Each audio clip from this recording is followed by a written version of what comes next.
Ladies and gentlemen, have you ever wondered how much of your life you've wasted tiptoeing around the opinions of people who don't even know your heart? There's a prison cell that most never see. The walls are made of expectations. The locks are forged from your need for validation. But the key has always been in your hand. Stop caring, and you will finally start living. This is not an invitation to recklessness. It's a call to freedom. Stay with this thought, because if you grasp it deeply, you will walk out of this prison today. Look around you. Everyone is performing, pretending, smiling when they want to cry, nodding when they disagree, chasing applause from a world that forgets them the moment they turn away. Why do we do this? Because we think caring is noble. We think worry is responsibility. We think fear keeps us safe. But what if fear is the very thing that keeps you from life? The truth is simple. The more you care about being liked, the less you live on your own terms. Approval is addictive. Every nod of agreement feeds the ego, and every whisper of gossip steals a piece of your peace. If you want to be fearless, drop the craving for applause. You are not here to decorate someone else's idea of who you should be. And what happens when you stop caring? Miracles. You speak honestly. You laugh loudly. You take risks that terrify the obedient. You walk away from those who drain your soul without guilt, without explanation. This is not coldness, it's clarity. It is the art of choosing yourself without apology. You have been taught to cling. Cling to friendships that suffocate you, jobs that drain you, lovers who no longer see you, because letting go seems selfish. But life is not about holding on to everything. It's about releasing what weighs you down so your spirit can fly. The fearless are not fearless because they are braver by birth. They are fearless because they have learned the secret of non-attachment. They know that when you have nothing to prove, you cannot be controlled. They understand that freedom costs you the illusion of certainty, but gives you everything real in return. Ask yourself, who would you be if you stopped caring who's watching? What dream would you chase if you didn't fear falling? Whose voice would you silence if you trusted your own? Stop asking for permission. Stop explaining yourself. Stop editing your soul to fit a script written by people who don't even know their own lines. Live as if no one is judging you, because they aren't. They're too busy worrying about their own performance. One day, your breath will catch for the last time. When it does, you won't wish you'd cared more. You'll wish you'd lived more, wildly, shamelessly, truthfully. You wish you'd laughed in rooms that wanted you silent, walked away from tables that insulted your hunger, and danced barefoot in places that begged you to sit still. So tonight, or tomorrow, or right now, loosen your grip. Breathe. Let the world misinterpret you. Let them gossip. Let them misunderstand. That is none of your business. Your only business is to live fearlessly and free. Most people move through life like actors, trapped on a stage they never auditioned for, performing lines they never wrote, for an audience that hardly notices the effort. The tragedy is not that we care. The tragedy is that we care so much about things that drain our spirit and add no true meaning to our days. This is the trap of over-caring. It's invisible, subtle, and praised by society as virtue. You are taught from a young age that being liked means being safe, that pleasing others means you're good, that worrying about how others feel is the highest sign of your humanity. But no one tells you the hidden cost, that this constant performance slowly buries your real self under layers of polite nods and forced smiles. When you care too much about what people think, you become a slave to 1,000 masters. Every opinion, every passing comment, every imagined judgment sits on your shoulders like a weight.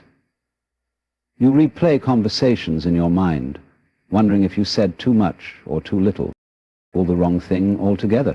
You edit your truth before it ever reaches your tongue.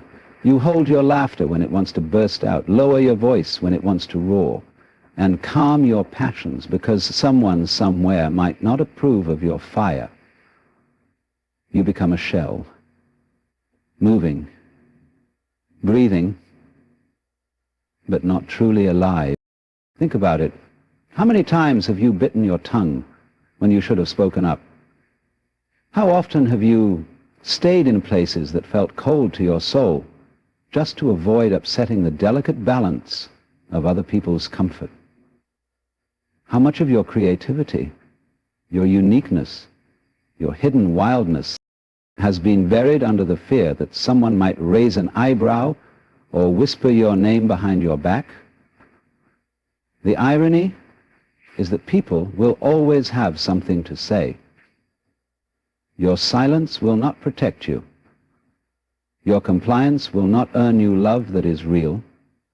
At best, it buys you shallow approval that disappears the moment you step out of line. The trap of overcaring is self-sustaining. The more you care, the more you doubt yourself. The more you doubt yourself, the more you give your power away. The more you give your power away, the more you shrink to fit the space others offer you. And people will only ever offer you a space that is convenient for them, never as big and boundless as the one you were born to inhabit. You become so accustomed to shrinking that you forget you were made to stand tall. There's another cruel twist. Caring too much about what others think doesn't actually protect you from pain. It invites more of it. It attracts those who sense they can mold you, who know your fear of disapproval is a lever they can pull. You become easy to manipulate because you've built your self-worth on something that doesn't even belong to you. The shifting winds of other people's opinions. What if they change their minds? What if they withdraw their applause? What if they reject you? And so you stay awake at night, rehearsing lines you'll never say, arguments you'll never have, apologies for simply being alive and imperfect. But what would happen if you stepped out of this trap? Imagine a life where you care just enough to be kind, to be honest, to be true, but not enough to betray yourself. Imagine speaking your mind and letting people misunderstand if they must. Imagine laughing when something is funny, not when it's appropriate. Imagine wearing what makes you feel strong, saying no without 1,000 explanations, loving who you love without seeking permission. What would you gain if you stopped living as a mirror for other people's projections and started living as a window for your own light to shine through? Freedom does not mean you become callous or indifferent. It means you remember where your responsibility ends and where your spirit begins. It means you refuse to let the shallow opinions of passing strangers dictate the shape of your days. It means you trust that those meant for you, the true ones, will stand by you when you show up as you are, unedited and unafraid. Look at your life now. Ask yourself, whose voice do you hear when you doubt yourself? Whose approval do you crave? Who taught you that your worth is fragile, that your truth is dangerous? Peel back those layers one by one until you find the child within who danced without fear of being watched, who spoke wildly and loved loudly and laughed until the stars listened. That child is still there. That freedom is not gone. It's simply waiting for you to remember it and to decide once and for all that caring too much is the only prison that was ever real. The key was never lost. It has always been you. It's almost comforting to believe that if you just care enough, plan enough, control every word and gesture, you can shape how the world sees you. That if you smile at the right time, say the right things, fit yourself into the right box, people will love you exactly as you wish to be loved. But this is a lie we swallow every day. The illusion that we can control perception, bend opinions, protect ourselves from judgment if only we try hard enough. The truth is far more liberating, yet terrifying to those who have built their identity around pleasing others. You can never fully control how the world perceives you. People see you through the fog of their own fears, their hopes, their regrets, their secret wounds. What they think about you is often a reflection of themselves, not an accurate measure of your worth. You could spend a lifetime molding your words like clay, shaping your appearance like marble, curating every move as if the world were a jury. And still, some would misunderstand you, dislike you, envy you, twist your story into something unrecognizable. You could become the perfect mirror for their comfort, and yet a single crack in your performance could shatter the whole illusion. Look at how you've lived. Think of the countless moments you held your tongue when your truth begged to be spoken. How many times did you nod politely while your spirit screamed for honesty? You dressed your rebellion in silence, hoping it would keep you safe. You apologized for your dreams because they seemed too big for the room you were standing in. You dulled your shine because it made someone squint. This is the cost of trying to control perception. You trade your authenticity for acceptance that is fleeting, shallow, and always conditional. No matter how carefully you craft your mask, it will slip. And when it does, when a glimpse of your raw, unpolished self escapes, you will panic at first. You will scramble to fix it, to patch the hole in your disguise. But with time, you might realize that the ones who truly matter didn't flinch when they saw the real you. They didn't run when you stuttered, when you failed, when you dared to disagree. They didn't care if you weren't perfect.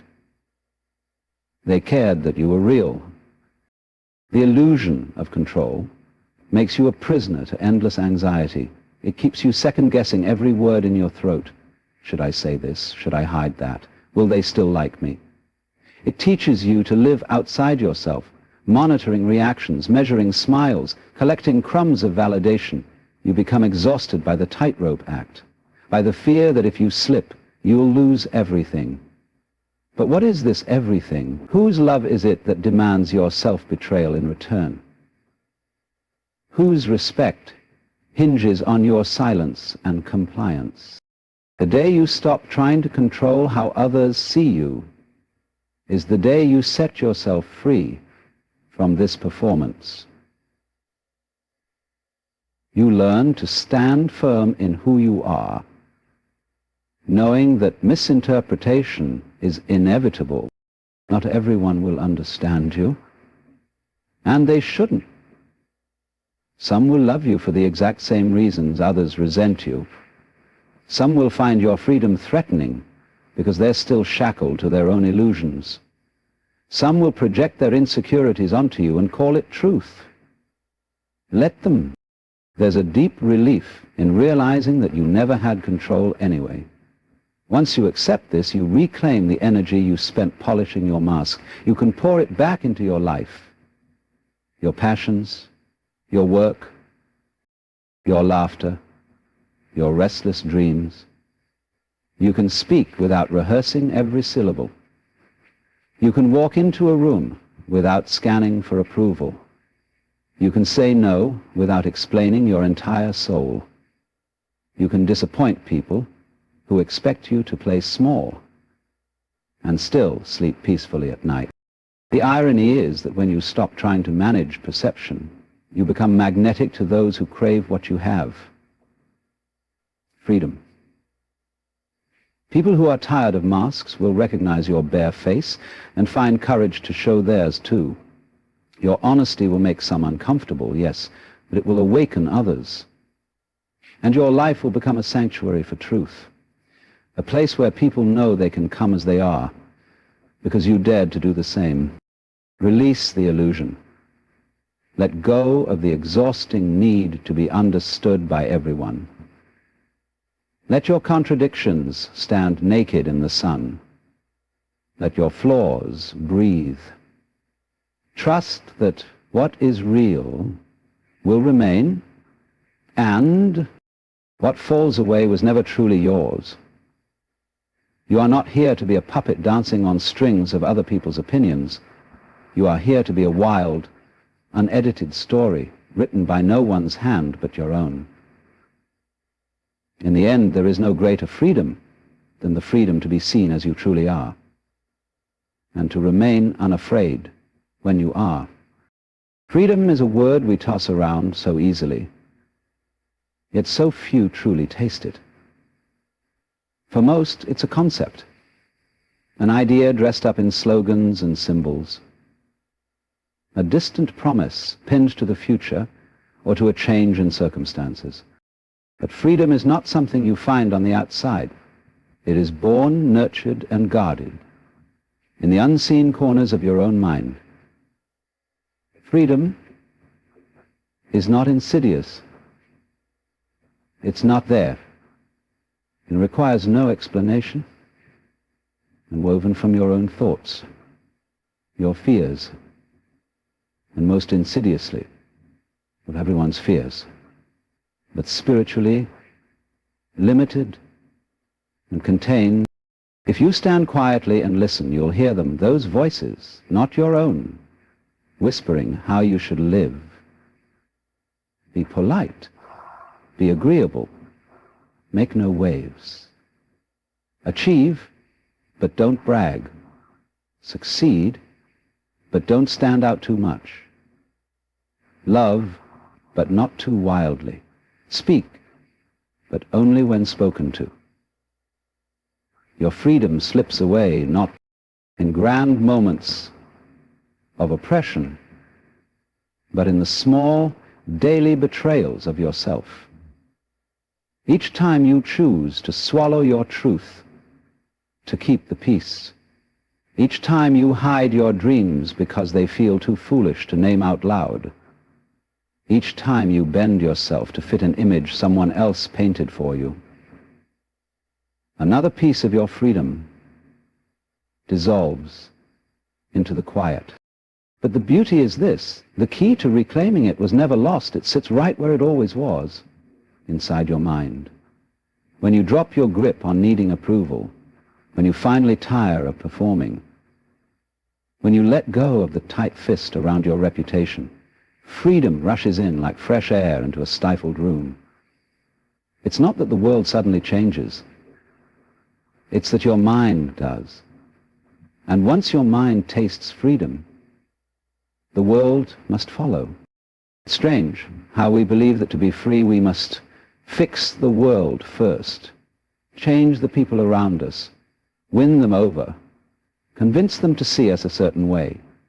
But if your peace depends on something so fickle as someone else's opinion, it's not peace at all.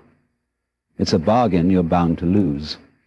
Real freedom says, let them think what they will, let them talk, let them judge, let them misunderstand. That is their path to walk, not yours to control. Your freedom is choosing to walk your own with lightness in your steps, because you know you no longer owe anyone a version of yourself that isn't true.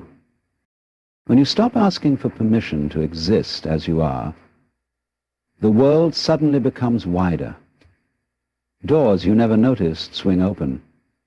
The tight rooms you forced yourself into crack and crumble. You find yourself saying yes to things that scare you, not because you have something to prove, but because there is nothing left to protect. You say no to things that drain you, not because you wish to rebel, but because your energy is sacred, and your time is finite. You discover a delicious honesty in your interactions. You laugh more freely. You rest more deeply. You stop rehearsing your life and start living it. Messy, beautiful, flawed, and fully yours. There will be those who find your freedom unsettling. Some will mistake it for arrogance, some for coldness. They will project their fears onto your boldness and call it carelessness. They may resent you for refusing to play the game they are still trapped in. But the ones who are ready will see you and feel something shift inside themselves too. A quiet reminder that they too can be free if they choose. Your mind becomes a lighthouse for others, lost in their own storms of self-doubt and people-pleasing. To live freely is not to abandon compassion. It is not to cut yourself off from the world. On the contrary, freedom makes you more compassionate, more open, more real, because when you stop performing, you meet others without masks too. You hold space for their truths without needing to mold them to your liking. You are no longer tangled up in pretending. You are simply here, present, awake, fearless in your acceptance of what is. Freedom is a state of mind that blooms quietly the day you decide that your life belongs to you and you alone, not to your past, not to your family's unspoken rules, not to strangers' judgments or friends' expectations, just you, untamed, unwatched by your own inner critic, unashamed of the wild, shifting being you have always been, beneath the layers you thought you needed to survive. When you claim that, you don't need to shout it to the world. You simply live it. And life, in turn, begins to live through you. Fear is clever. It rarely arrives wearing its true face. It comes dressed as concern, disguised as responsibility, wrapped up in the soft blanket of caring too much about what might happen, what people might say, how you might fail if you dare to stand alone. Fear creeps into your thoughts and says, be careful. Don't make a fool of yourself. Hold back just a little, just enough to stay safe. And so, piece by piece, you build a fortress around your spirit.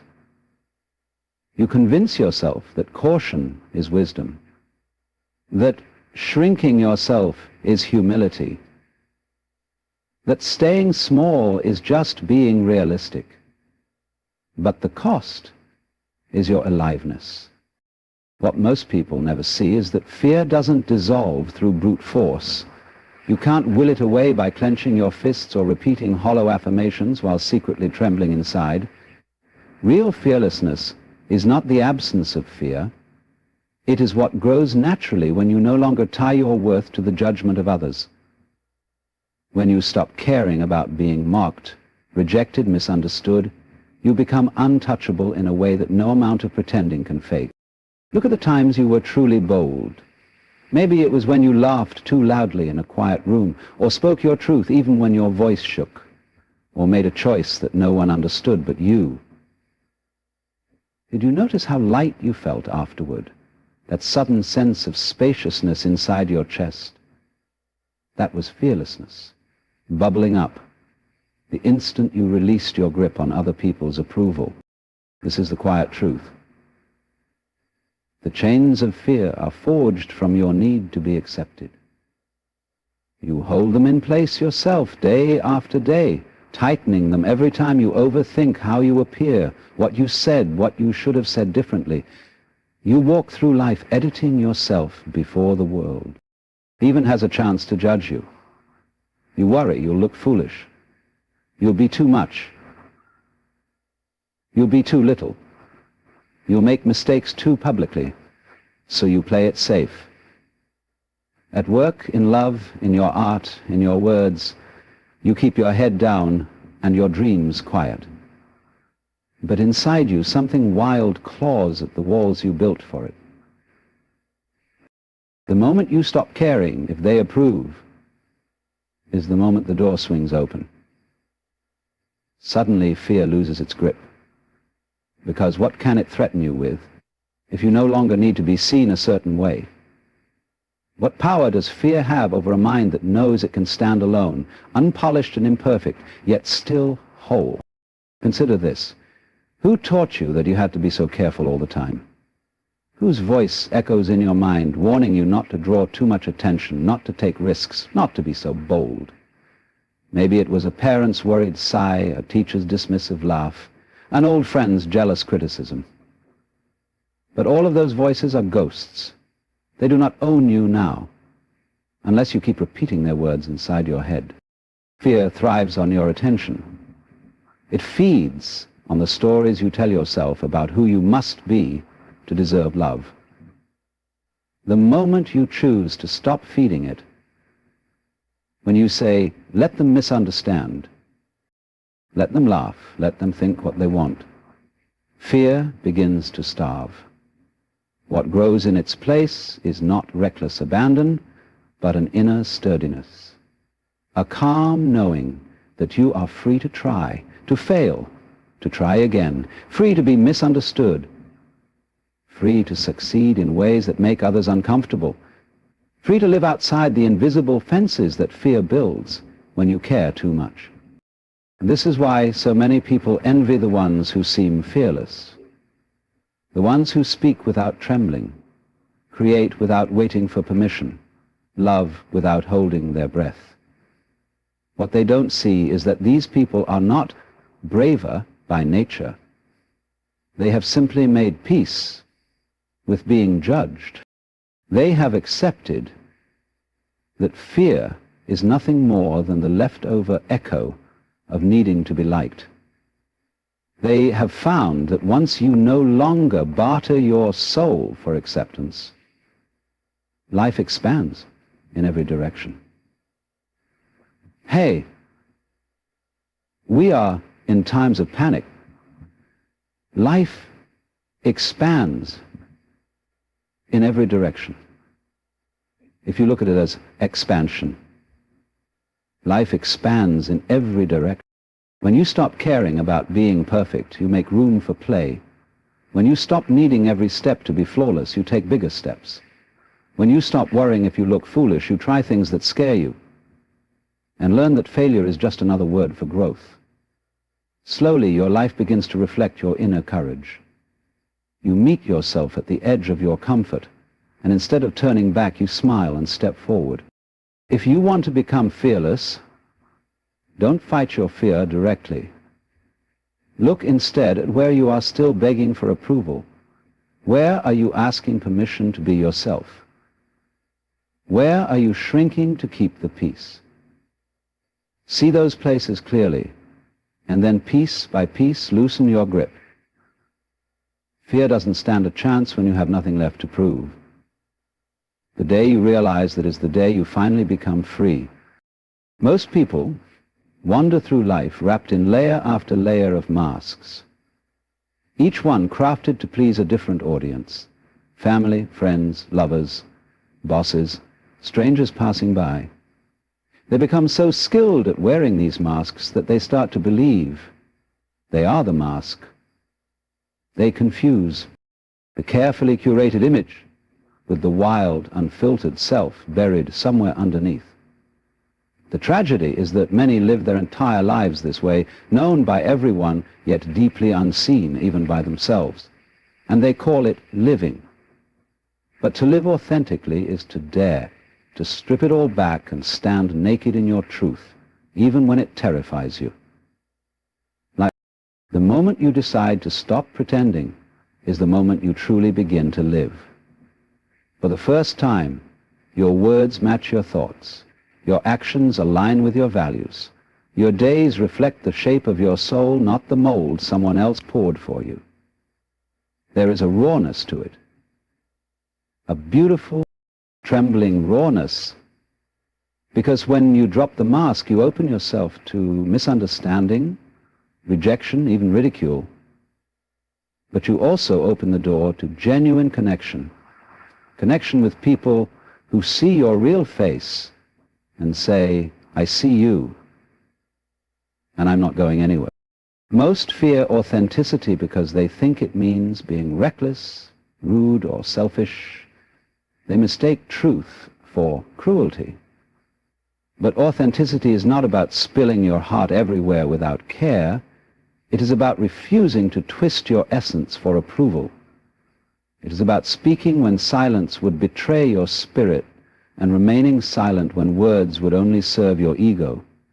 It is about choosing what nourishes you instead of what decorates you in shallow praise. Think of how much energy you spend each day managing your image, deciding what to say, what to hide, what to exaggerate, what to soften, all of it to maintain some version of yourself you hope the world will accept. That is the cost of inauthenticity, a constant drain on your life force. You rehearse your lines before conversations, replay them afterward, wondering if you came across well enough. You weigh your decisions not on whether they feel true, but on whether they will be applauded. And if it is ever not, you craft your dreams to be palatable, achievable, realistic, safe enough to not offend or unsettle anyone.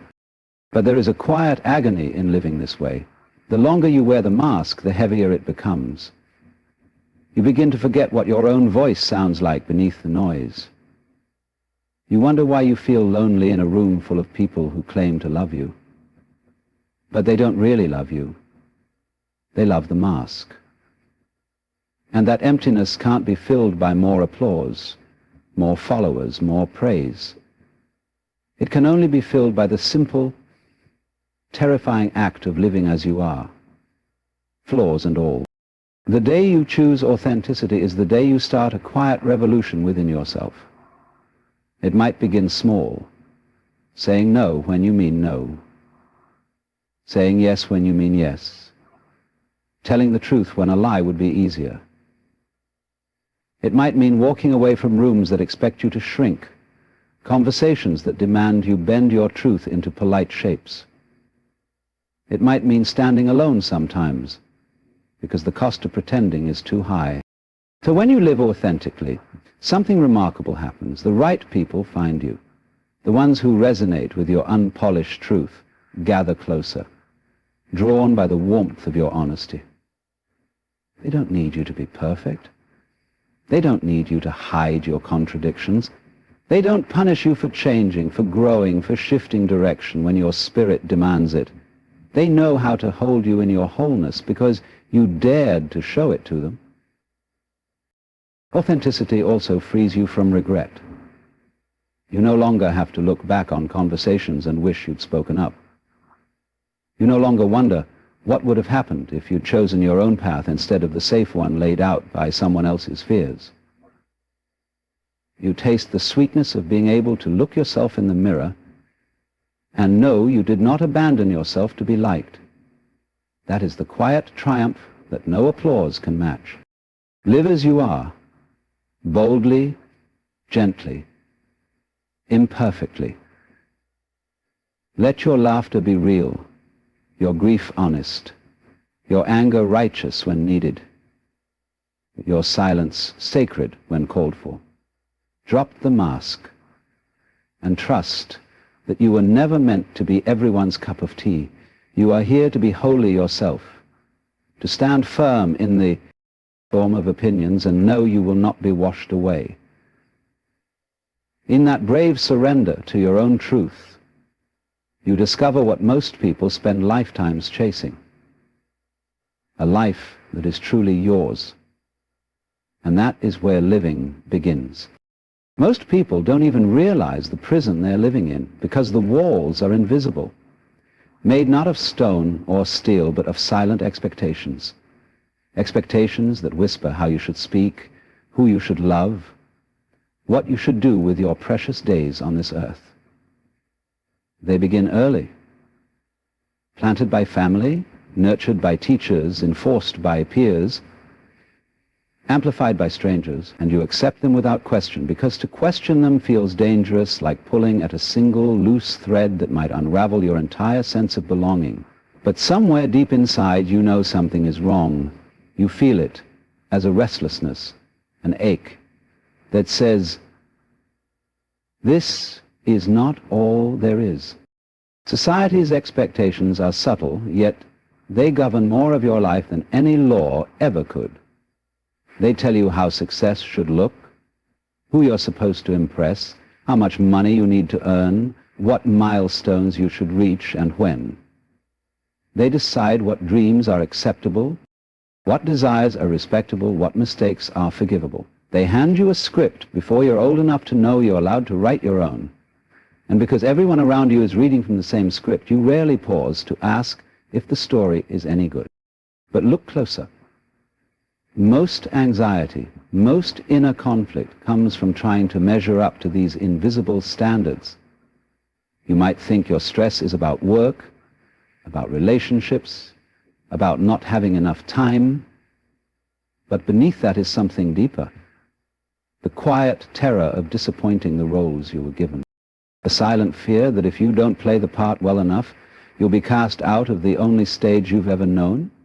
This fear keeps you small, compliant, agreeable. It keeps your voice soft when it should be thundering. It keeps you chasing approval instead of truth. Think of how many choices you've made because you thought you should. Choosing a career to look respectable, not because it lights a fire in you. Staying in relationships long past their natural end, because leaving would make you selfish. Hiding your pain because admitting it would make you look weak. Denying your deepest dreams because they don't fit the safe version of success that others handed you like a chain. Every time you choose the should over your soul, another bar slides into place on the cage. These prison bars are not real, yet they feel real because you believe them. You defend them, justify them, decorate them with achievements and polite smiles, so you don't have to admit how trapped you feel inside. But the truth is this: no one else is coming to unlock that door for you. No one else will tell you that you're allowed to disappoint expectations that do not nourish your spirit. No one else will give you permission to break the script and write your own.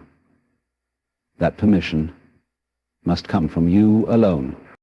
Freedom begins with a simple, terrifying question.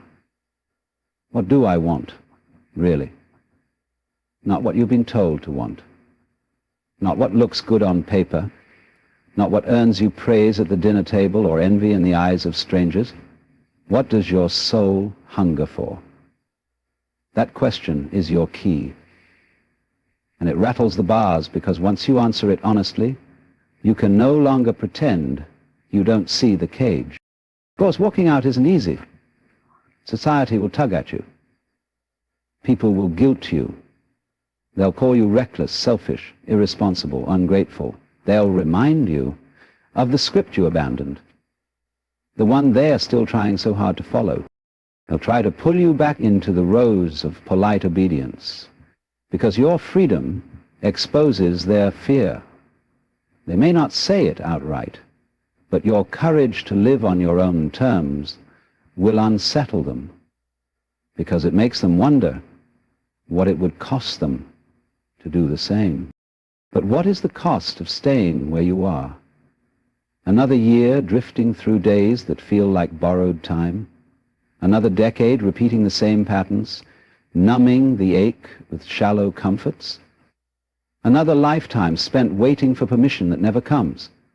The bars may be invisible, but they are sturdy enough to hold generations captive, unless you decide to push through them.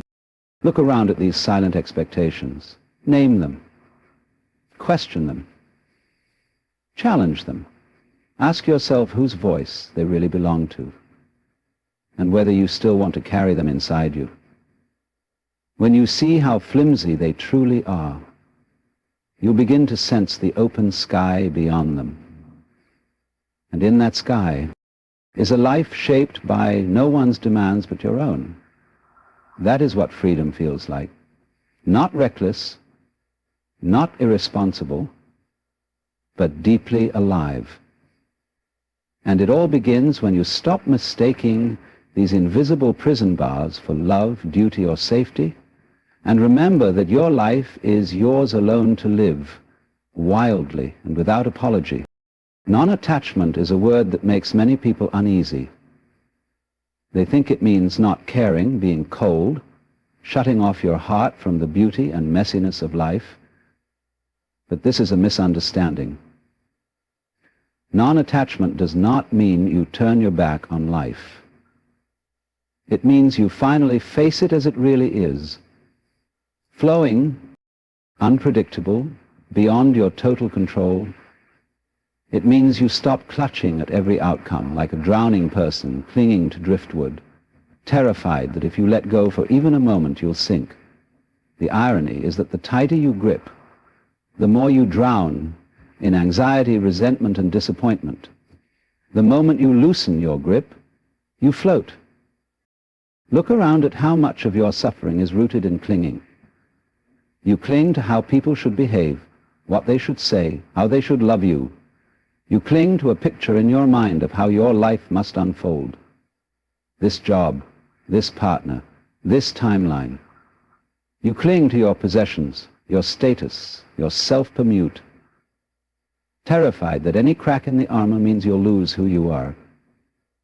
But who are you, really, underneath all these attachments? That question terrifies people because the attachments feel like identity.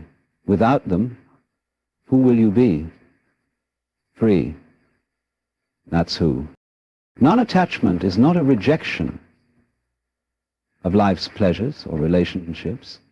It is an embrace of their true nature. People will come and go. Some will stay longer than others. Some will love you deeply and still leave. Dreams will blossom and then fade, making room for new ones you could not have imagined when you were clinging so desperately to the old ones. Money will flow in and out. Youth will slip through your fingers no matter how you chase it. The seasons will turn with or without your permission. Non-attachment lets you dance with all of this instead of trying to chain it to the floor. When you practice non-attachment, you can fully love. You love people not because they meet all your expectations, but because you see them as they are, flawed, changing, alive. You don't burden them with the impossible task of completing you or guaranteeing your happiness forever. You love experiences not because they last, but because they are vivid while they're here. You savor your successes, but don't cling to them like proof of your worth. You grieve your losses deeply, but don't let grief harden into bitterness that poisons tomorrow. Most people think they want certainty more than anything else. They want guarantees. They want to know how the story ends before they dare to live it. But life does not come with guarantees, only possibilities. Non-attachment is trusting yourself enough to stand in that open field of possibility without demanding that everything bend to your will. It is the deep, steady confidence that no matter what happens, you remain whole, you remain yourself, you remain alive. Look at a river. It does not cling to any rock or bend. It flows because that is its nature. Try to dam it up completely, and you invite disaster. Try to stop its movement, and it stagnates. So it is with you. When you cling too tightly to how things should be, you block your own flow. You poison your own waters with fear and resentment. You fight what is instead of moving with what can be. There is great power in letting go of your insistence that life obey you. It is not passivity. It is a kind of fearless participation. You do your part. You plant seeds. You show up. You give your best effort. But you do not strangle the future with your demands. You do not measure your worth by what blooms or what withers. You learn to stand calmly in storms because you no longer believe you can control the weather. And because you know this, you waste no time cursing the rain when you could be dancing in it. Non-attachment brings a profound lightness to living. You laugh more because small things no longer have the power to ruin your day. You take bigger risks because failure no longer defines you. You forgive more easily because you see how foolish it is to drag old wounds like chains behind you. You let people be who they are because you do not need to bend them to your needs. You let yourself be who you are because you see that you were never meant to be frozen in place. The greatest gift of non-attachment is peace. Not the peace of escaping life's chaos, but the peace of moving through it with an open heart and an unshakable trust that nothing real can be lost. What is meant for you will find you when you stop clutching at what is not. And so you breathe, you release your grip, you open your hands, your heart, your mind, and you find at last that the freedom you were searching for was never at the finish line of your expectations, but right here, in your willingness to let life flow through you, untouched by fear. Most people think courage is some rare gift bestowed on heroes and rebels, carved into the bones of the bold and the outspoken. They think it is something they either have or do not have, as if it were a secret code written into their DNA. But courage is not something you're born with. It is something that emerges almost quietly when you stop caring so much about losing what was never yours to keep. When you stop clinging to other people's approval, to perfect plans, to your polished image. Courage flows in to fill the empty spaces you've cleared by letting go. When you are attached to outcomes, courage is impossible. You fear every risk because the loss feels like it would break you. You worry about failure because you believe it would mean you are unworthy. You hesitate to speak up because you fear the backlash, the misunderstanding, the cold withdrawal of people's comfort. You cling to safety like a child clings to a nightlight, believing that if you step too far into the dark unknown, you will vanish. But what happens when you decide that the cost of living small is heavier than the cost of being seen as you really are? Something remarkable shifts inside you. The fears are still there. Your heartbeat still speeds up when you stand on the edge of change. Your mind still throws up all its old excuses. But you move anyway, because there is no leash tugging you back to the approval of the crowd. No invisible thread stitching your self-worth to the shifting moods of strangers. You stand alone, but you do not feel lonely, because for the first time, you are standing with yourself. This is why the truly courageous are often misunderstood. People wonder why they can walk away so easily when everyone else stays stuck in silent resentment. Why they can speak truths that make others flinch. Why they can take risks that seem reckless to those still chained to the illusion of safety. It is not that they feel no fear. It is that they have stopped protecting the parts of themselves that feed the fear. Pride, image, reputation, ego. They have traded those glittering chains for the steady, quiet freedom of not needing to be anything but real. Look at the moments in your own life when you have felt even a flicker of true courage. Maybe it was the day you finally ended a relationship that had rotted at the core, even though you knew people would gossip. Maybe it was when you quit a job that drained your spirit with no backup plan but your own faith in your ability to survive. Maybe it was when you told someone exactly what you needed, even though your voice trembled and your hands shook. If you trace those moments back to their root, you will find a single powerful truth. You stopped caring about being approved of more than you cared about being free. Courage grows in the gap that opens up when you let go of your fear of being judged, when you realize that people's opinions are not a life sentence but passing clouds, when you see that rejection is not a death, but a doorway, sometimes the only doorway to your real life. Suddenly, the risks that seemed unthinkable become possible. Not because you know you won't fall, but because you trust that even if you do, you will rise again, stripped of illusions, carrying only what is real. This is why so many spend their lives wishing for courage, but never finding it. They want to be brave without releasing their need to be liked.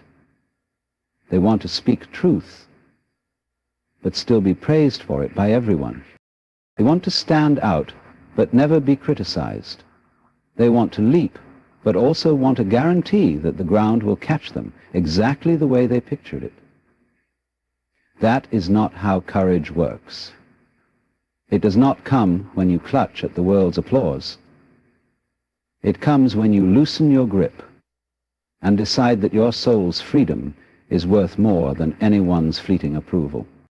The beauty of this is that once you taste it, once you see how much lighter you feel when you no longer beg the world for permission, you find courage spilling into every corner of your life.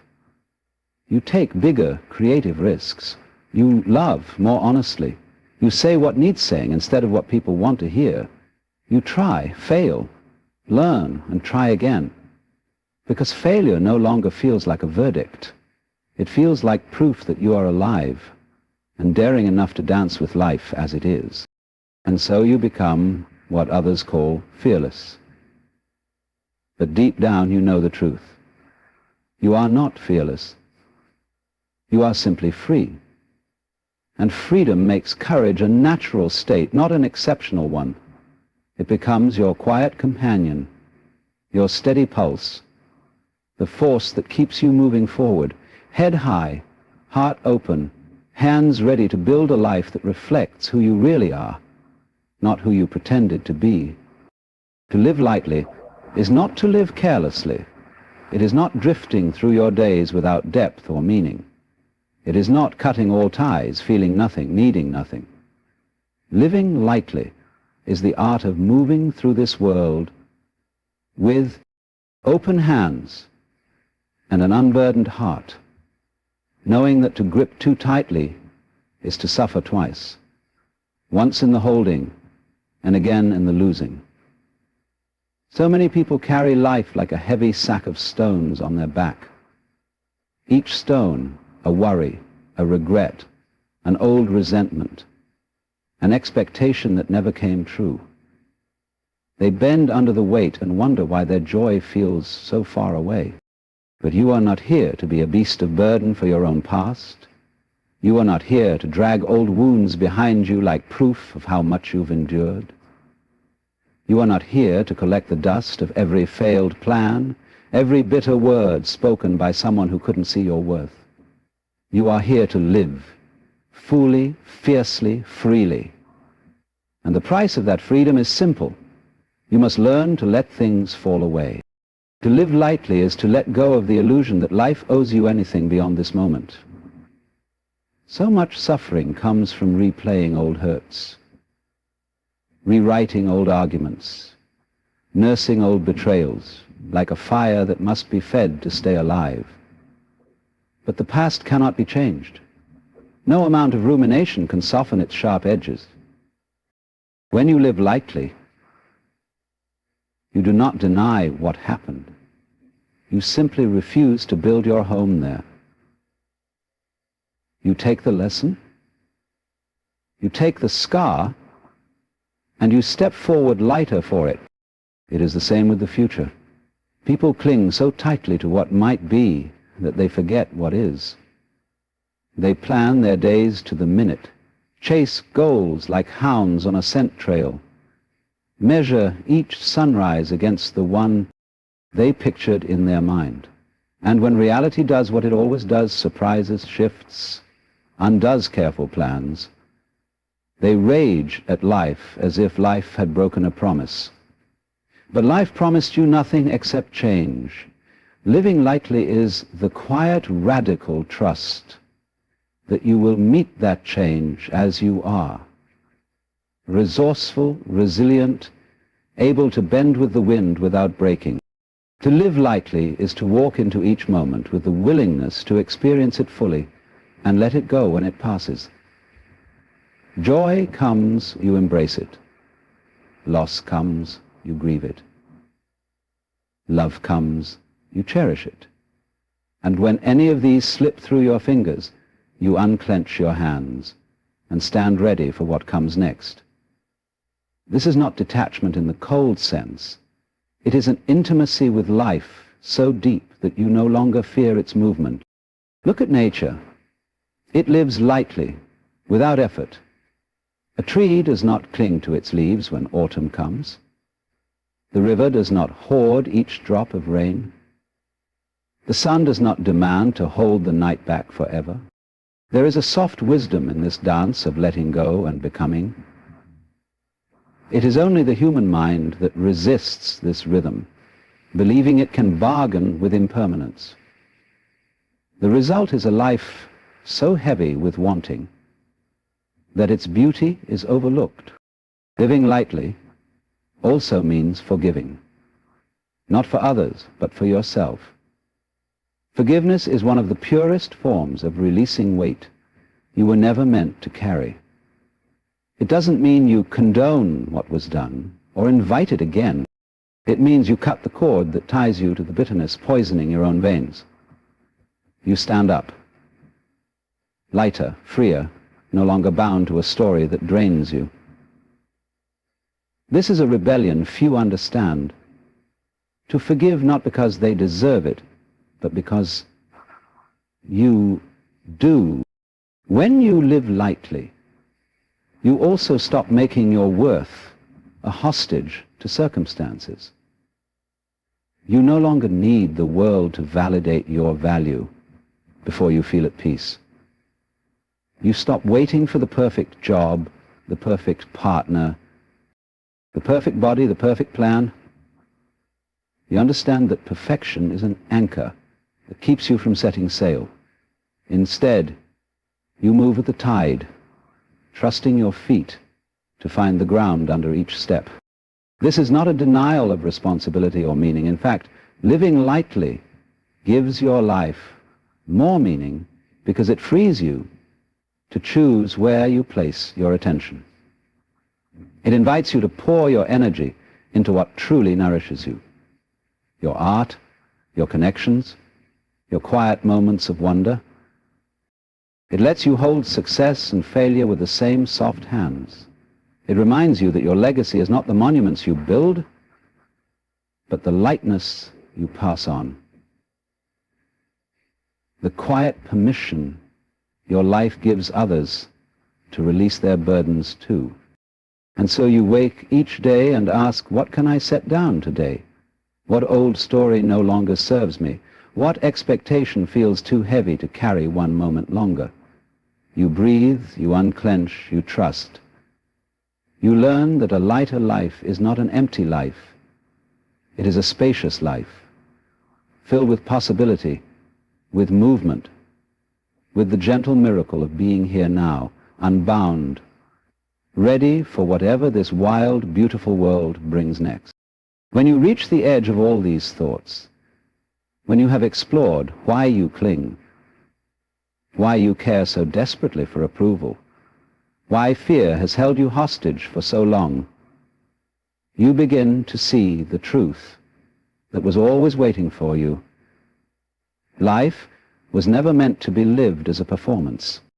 You were not born to be weighed down by invisible bars, to measure your worth by how well you fit into someone else's mold, to smother your spirit just to keep the peace in rooms that were never built to hold your wildness. The moment you stop caring about who might misunderstand you, who might walk away, who might gossip behind closed doors, that moment is the birth of your freedom. Not the shallow freedom of rebellion for rebellion's sake, but the deep, steady freedom that comes from knowing you have nothing to prove and nothing to protect, except the truth of who you really are. When you stop clinging so tightly, life flows through you more easily. People come and go, dreams evolve, seasons change, and you remain open, fearless, not because you feel no fear, but because you trust that letting go will never leave you empty. You learn to stand as you are, flawed, changing, alive. You forgive what must be forgiven, not to excuse, but to release. You love without demanding guarantees. You speak your truth without rehearsing your lines for the comfort of others. You walk away from cages that once felt like safety, and you breathe deeper than you ever have before. This is what it means to stop caring and start living. Not to become cold, but to become real. Not to abandon life, but to finally meet it with open hands. To see that all your efforts to control the story were only distractions from the truth. You were always free to let the masks fall, to let the weight drop, to let your own heart guide you forward. Carry your life lightly. Hold your dreams bravely, accept your fears gently, and when doubt whispers that you need permission to be this free, remember, you gave it to yourself the moment you chose to stop caring what the world thinks, and to start living like the world was never meant to hold you captive in the first place. This is your quiet revolution. This is your fearless life. Step into it fully and never look back.